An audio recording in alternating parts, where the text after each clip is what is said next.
안녕하십니까 변호사님.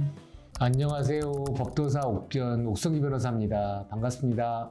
네, 반갑습니다 변호사님. 제가 오늘 여쭤볼 거는 검사 처분에 대한 건데요. 검사 처분 종류에 대해서 설명 좀 해주시겠습니까?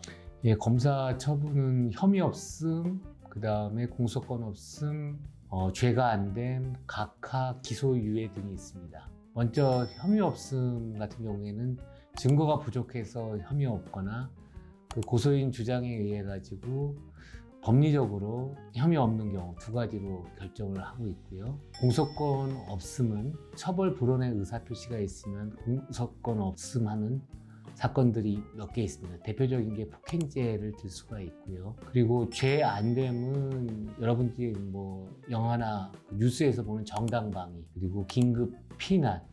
죄는 되는데, 죄는 성립이 되는데 형법적으로 위법성이 조각되는 경우 죄 안 된 결정을 하고요. 그다음에 기소유예라는 게 있는데, 기소유예는 죄는 인정이 되는데 이번에 하나요 기소를 안 하는 경우, 그런 경우가 있습니다. 특히 이러한 경우는 소년범들의 경우에 많이 있는데, 또 일반인들인 초범인 경우 합의가 되었거나 반성하는 경우에 그런 경우는 기소유예를 하고 있습니다. 그리고 마지막으로 각하라는 게 있는데, 각하의 경우에는 고소장 주장 자체에 의해서 범죄 혐의 없음이 명백한 경우에는 아예 피의자 조사 없이 그냥 각하하는 경우가 있습니다. 그러면 이런 것들은 이제 유죄랑 무죄가 나온 다음에 거기서 처분의 종류에 따라서 달라지는 건가요? 지금 얘기하는 거는 불기소 처분하는 경우를 제가 든 거고요. 기소하는 경우는 그냥 기소를 하는 거죠. 그러니까 검사가 하는 처분을 굳이 이제 얘기한다면 기소하는 경우하고 불기소하는 경우가 있는데, 불기소하는 경우에는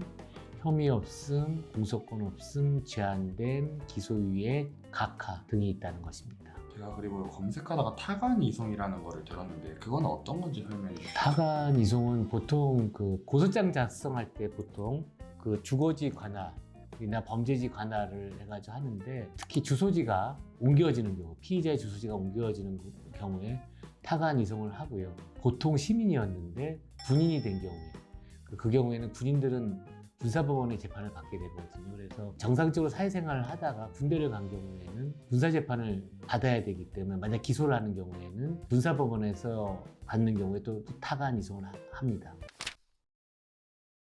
이제 의뢰인들이 의뢰를 하려면 로펌을 찾아가야 될 텐데 로펌이 유명하고 클수록 좋은가요? 그러면 큰 로펌만 장사가 잘 되겠죠. 근데 그건 절대 아니고요. 그것이 이제 형사 고소 사건이든 아니면은 손해배상 청구 사건 등 의뢰인이 억울한 사정이 제일 중요한 것 같습니다. 그리고 의뢰인이 스마트하고 또 성실해야 될 것 같습니다. 변호사라는 것이 그 일과 그 사건과 관련해서 법적으로 문제를 해결하기 위해서, 그것이 검사이든 아니면은 판사이든 아니면 경찰이든 상대방이든 간에 그 문제를 해결하는 것이 중요하기 때문에 그 의뢰인의 억울한 사정 내지는 꼭 필요한 니즈가 제일 중요한 것 같습니다. 그리고 아까 말씀해 주신 것 중에 의뢰인이 성실하고 스마트하면 좋다고 하셨는데 네. 어떤 것 때문에 그럴까요? 결국은 팩트가 제일 중요한데, 그 팩트와 관련해서 본인이 정확하게 자신의 얘기를 해야 되는데, 그 얘기를 속이면서 그냥 하는 경우에는 결국은 변호인도 그러한 잘못된 팩트에 의해 가지고 변론을 하거나 자문을 함으로써 법적인 문제 내지는 법적인 자문을 해결 못하는 경우가 있을 수 있습니다. 로펌이 유명하고 클수록 좋은 게 아니라 의뢰인 본인이 성실하게 하고 진실된 답변을 하면 할수록 승소할 확률이 높아진다는 말씀이신 거네요? 원칙적으로 그렇습니다. 그리고 그런 케이스를 많이 한 변호사가 변론을 하거나 자문을 한다면 훨씬 더 좋겠죠. 경험의 차이군요. 예. 그러면 혹시 형사 사건의 경우에는 변호사분들이 몇 명이 배치가 될까요? 그거야 뭐 천차만별이겠죠. 뭐 그게 고소를 당한 경우가 있고, 또 고소를 하는 경우도 있을 수가 있고, 아니면 검찰이나 경찰이 자체적으로 수사에 착수하여서 인지하는 경우 등이 있을 수 있습니다. 그래서 이걸 가지고 주로 뭐 한 명이 된다, 두 명이 된다 말하기는 좀 어려운 것 같습니다.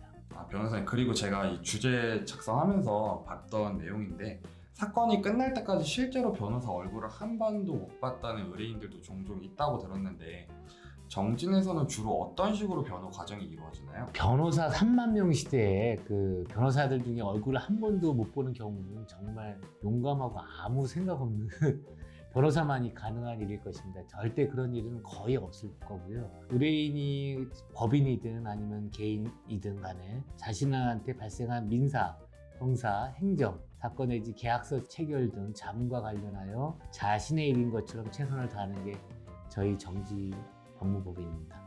좀 낯뜨겁긴 하지만 좀 개면적습니다. 정진은 어떤 전문 분야에 있어서 자신이 있으신가요? 저희 펌은 12년 전에 창립을 해가지고요. 당시에는 그 예보 출신, 예금보험사 출신 변호사들이 창립을 해가지고 뭐 일반 형사 민사사건 당연히 저희들이 잘 하고 있고요. 특히 특화된 그 분야는 기업 관련 뭐 형사범죄, 그리고 구조조정, 부동산 금융, 그리고 세금 문제도 저희들이 자신 있게 문제를 해결할 수 있는 법인입니다. 저 같은 경우에는 이제 3년 전에 여기 정진에 와서 변호사 업무를 하고 있고, 제가 갑자기 정진에 대해서 굳이 이제 말을 한다면 발일정자의 참진인데, 제가 처음 그 개업식 할 때 정진에서 정진하겠습니다라고 한 적이 있는데 그 말이 생각이 나네요. 네, 정진에서 열심히 정진하겠습니다. 법도사 옥석이었습니다.